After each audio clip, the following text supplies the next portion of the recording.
Everyone, welcome to our new mini vlog. তো আমি কিন্তু খুব একটা তাড়াতাড়ি ঘুম থেকে উঠি না রোজ দিন, বাট আজকে উঠে পড়েছিলাম একটু সকাল সকালই। আর উঠেই দেখি পুরো কুয়াশা ভরেছিল। হ্যাঁ, তো সেটা দেখতে দেখতে পুরো বিছানাটা গুছিয়ে নিয়েছিলাম, ঘরটাও সাথে গুছিয়ে নিয়েছিলাম। আর তারপরে 1 কাপ কফি আর আমার ব্রেকফাস্টটাও সেরে নিয়েছিলাম।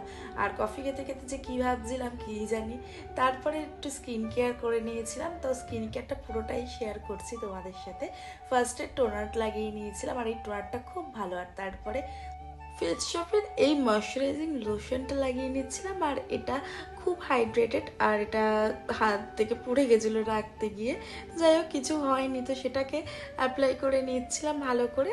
আর তারপরে একটুখানি এই ফেস শপেরই একটা ময়শ্চারাইজার সেম রেঞ্জেরই মেখে নিচ্ছিলাম। আর এইগুলো প্রোডাক্টগুলো সবগুলোই না শীতের জন্য খুব ভালো।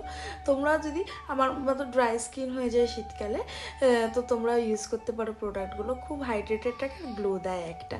আর তারপরে ডট অ্যান্ড কি লিপ বাম ইউজ করে নিয়েছিলাম, যেটা আমার অলওয়েজ ফেভারিট। আর তারপরে একটু সানস্ক্রিন আর একটু হালকা মেকআপ করে বেরিয়ে পড়েছিলাম একটা কাজের উদ্দেশ্যে। তো তারপরে কাজটা শেষ করে সেম অটোয় করে আবার বাড়ি ফিরে আসছিলাম। আর আজকে না লাঞ্চটা স্কিপ হয়ে গেছিলো, অনেকটা লেট হয়ে গেছিলো, যার জন্য প্রচণ্ড খিদেও পেয়ে গেছিলো। তো আমি বাড়ি যাই, আজকের মতো এইটুকুই, টাটা।